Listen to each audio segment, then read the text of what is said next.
Hi, I'm Katie and I'm pleased to show you this hair tutorial. It is so lovely, it just reminds me of a spring wedding. The backdrop of this blooming apple tree is perfect for this hairstyle. So we're going to divide our hair in half, but the parting is not going to be down the center, it's going to be asymmetrical. So see, I started on one side and I curved around to the bottom on the other side. Right above my eyebrow on the left side is where I decided to start, and ended at the right side of the nape of my neck. Now I'm going to be doing a Dutch lace braid here. Dutch means I'm folding each strand under, and lace means I'm adding hair into only one side. In this case, I'm adding it in the hair closest to my face and not to the strand on the top. I switch my hands right here and continue on braiding. The reason I have my hands in front to start off with instead of like this all the way through is it helps keep the braid closer to the bottom of my hairline, and this ends up looking a lot more attractive. Once I get to the end there, I'm just going to hold my place with a few extra stitches and move over to the other side. This time I'm going to be just Dutch braiding, so not a lace braid, this is just a traditional Dutch braid, and we're going to be braiding until we get all the hair incorporated into the braid.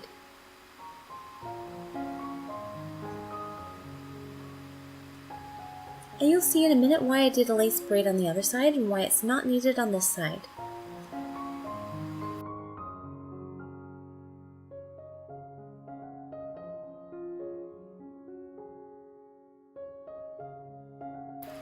Once you reach the end, now it's time to incorporate the two braids together. So grab one of the strands from the other side and join it to the strand from the first side. So two become one. Now we're going to grab another one from each side and join those together as well. And in the end, you're going to end up again with only 3 strands.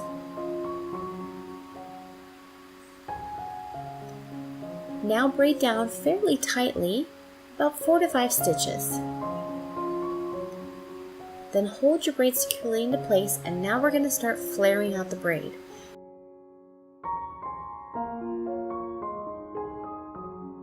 This creates the beautiful petal effect. So what I'm doing is I'm grabbing each stitch and I'm pulling, exerting more force as I go outwards to really flare that out. Once you have the end tied with elastic, we're going to curl that braid up on top of your head. And now you want this braid sitting right behind the first one, just like that. If you crisscross your bobby pins behind, then they lock into place and you need a lot less bobby pins. Now look at that, we have a pocket automatically made by that lace braid. The tail tucks in perfectly. Grab a little bit of the lace braid with the bobby pin, go around the braid that we've tucked under, and secure with the hair along your scalp. That locks it into place and the tail of the braid is not coming out.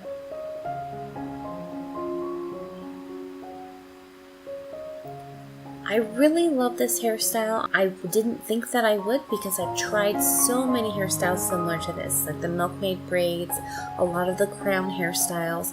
The crown hairstyles for me take a lot more time to do because you have to navigate your arms in a clockwise motion rather than this one where you can take each section at a time.